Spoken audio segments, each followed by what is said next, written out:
The gaming industry is an absolutely wild place because there are so many developers who hate our guts, but the media also does too. They constantly attack and belittle gamers and their opinions, unless we, of course, are agreeing with them and shilling for the companies they support. But now Elon Musk has put up a very simple post on X that has infuriated a ton of them. But before I get into the topic, if you enjoy the content I create, check out the links in the description, join the community in my live streams, and consider supporting through Patreon or YouTube memberships. Now, I constantly talk about journos and how they do not care about this industry. They are just people who could not make it at mainstream media political outlets like Politico or MSNBC, so they had to infiltrate another industry, and it just happened to be the gaming one. They thought that it was going to be like an easy mark, that they would be able to push their way in and make a change for what they deemed was the better, but ever since Gamergate 1, they have faced a hell of a lot of backlash, and every single move they make is scrutinized. Every single hit piece they put up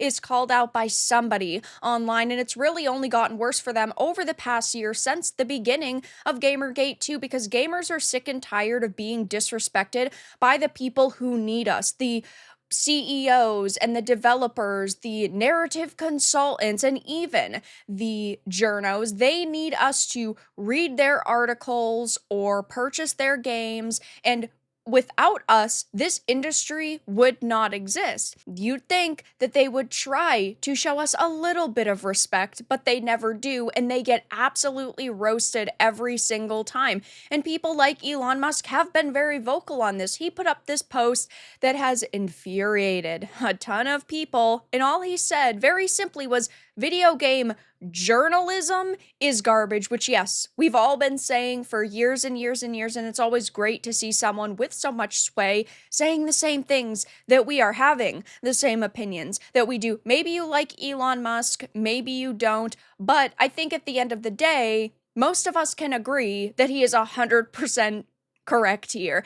And while there are a lot of people agreeing with him, of course, here comes the Kotaku journos and ex-Kotaku senior editors and people writing for IGNs and GameSpots who are furious over this very simple statement. So really, the primary one is Ethan Gach saying, "They ruin my toys," is the sophistication level of the animus driving the current reactionary takeover. And he is getting absolutely wrecked by real gamers for this. Learn to code, you dishonest Muppet. I know the Kotaku guy ain't talking right now. It does not matter how you choose to cope. Shit projects will continue to die. Someone's getting nervous. How long do you figure you'll still have a job? And according to some individuals in the industry, there are not that many gaming Urinalists left. There's like 40 apparently. That's 40 too many. And it's so sad to have to sit here and say, because I would love the Kotakus and the Polygons and the gamers to just go back to writing game guides and writing opinion pieces on how much they love, I don't know, Zelda, or how much they love the Souls games, or hey, it's perfectly fine to criticize companies when they make bad moves, like EA's shoving loot boxes into everything, Sony's going all in on live service futures. It is okay to criticize the industry. I do that on a daily basis. The problem, though, lies in when they blame us. They say we're the reason that games are failing because we are bigots and sexists and racists and homophobes. Just because you put one gay character or one black character in a game and we happen to not like that game does not mean we are an ist or a phobe, but they constantly love to smear us and paint us as the villains. It's the company's jobs to make good games that we want to buy. It is not our job to buy them and show you that we will support you no matter what. And these people don't understand this. The journos are never on our side. And Ethan Gach here, a senior reporter at Kotaku, I do think is really feeling the heat of Gamergate 2. And the fact that gamers are calling out what they called out a decade ago with GG1, which was ethics in games journalism. when you have Kotakus and the gamers being on the Game Award panels and they are the ones who are choosing the winners and the losers, and they're being paid by these companies, given free codes to do things like promote games, there is no level of trust anymore, especially when you go on to attack us. And it's like they just don't understand that, or they're being intentionally dishonest and ignoring our criticism because that's what they always do. Alyssa Mercante, of course, former Kotaku, even though she claimed that she wasn't fired, guys. Definitely not. Someone is angry, and it's screenshots of articles written over the past few months saying Elon Musk's dumb Elden Ring build proves the billionaire is maidenless. Elon Musk admits his posts probably bad foresight he spent 44 billion on. Elon Musk admits account boosting on PoE 2 and Diablo 4 but says deal with it. What would I be apologizing for? And hey, listen, I don't like the fact that initially like there was this big controversy around him account boosting. I don't like account boosting. Did we ever really think that he was playing all of these games on a competitive level though? I didn't. Clearly he does play some video games. I mean, he has streamed some of them, so I'm not saying that he's not a gamer at all. He talks about the gaming industry. He clearly knows what he's talking about in a certain capacity. I wouldn't go as far as to say he's like a world champion,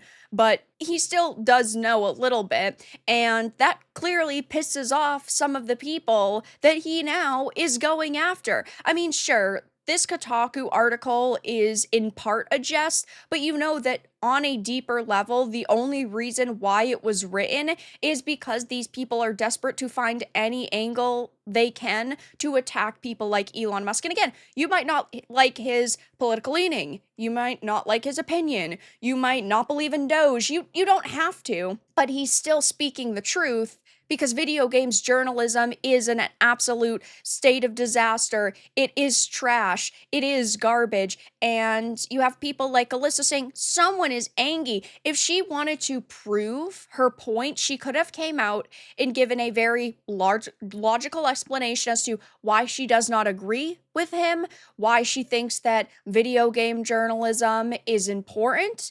She could talk more about ethics within this industry and, yeah, how we're wrong, guys. But she never does. She just says someone is angry because she can't actually give a legitimate argument. Then, of course, you have an ex-Dexerto and Metro, Tech Radar, IGN, Eurogamer, PC Gamer, Games Radar, BAFTA member Patrick Dane saying, I would pay money to smoke this guy in any FPS 1v1. Yeah, because he's definitely gonna take your money, Patrick. Again, Elon Musk, like him or hate him or believe in him or not, is not wrong. We've been calling out Urinalists for years. At this point, there is a reason why we do not trust these people, the Kotakus, the Polygons, the Alyssa Mercantes, the Ethan Gotches, the Jason Schreiers, right? Because of situations like this. Let me just go over a few. I can't even sit here and go through the hundreds I've covered on this channel. Black Myth Wukong goes to top of Steam wishlist charts despite IGN accusing the developer of sexism and misogyny. Speaking about ethics in journalism, did they ever release these interviews that they allegedly did? Did they ever release any sort of proof or evidence that this happened? Absolutely not. But there are still journos and still outlets that run with this narrative. Black Myth Wukong, as of today, has sold over 25 million copies worldwide. It is a fucking phenomenal game. But IGN tried to get people to boycott it and tried to get people to bury it. It didn't turn out well for them, and then they got very angry. You had the Hogwarts Legacy situation. This is just one of the many articles. Why I'm reviewing Hogwarts Legacy, I don't know, because it's your fucking job to.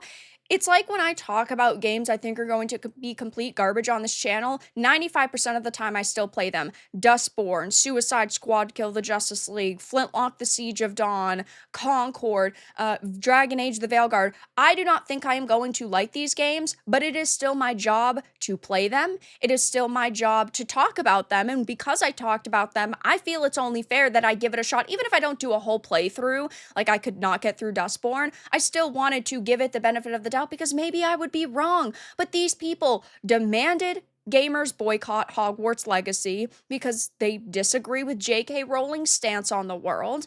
Okay, and then they have to put up entire articles on why they are reviewing Hogwarts Legacy because their audience was mad at them for playing it and for reviewing it. It's your job. That's all you have to say. Then we had Forbes and Eric Kane saying Hogwarts Legacy sold 22 million copies despite the boycott controversy, and this was a year ago. Now it must be significantly more. They haven't really updated us too much on the numbers, but you also have Kotaku's and Mike Drucker's putting out these pieces that are clearly supposed to be funny, but nobody laughed at them. I'm personally going to force game companies to put in all that stuff you hate. They are terrified of me, but they have to give in to my every demand. You're right, games are changing, and it's all because of me. They mock gamers, they belittle gamers, they never try to see our side of the argument and our opinions, and this is why even people like Elon Musk think that they are a joke. So I'm sure over the next few days we're going to see even more freakouts because of this very simple post on X. But it's getting a lot of interaction, 12 million views, and it's only been up for a couple of hours, and these people are already seething over it. But that's all that I really had to discuss in this video. Let everyone know your thoughts in the comments below. If you enjoyed this, give it a like, and if you didn't, give it a dislike. I appreciate your support either way, but I'll talk to you all again in the next video really soon.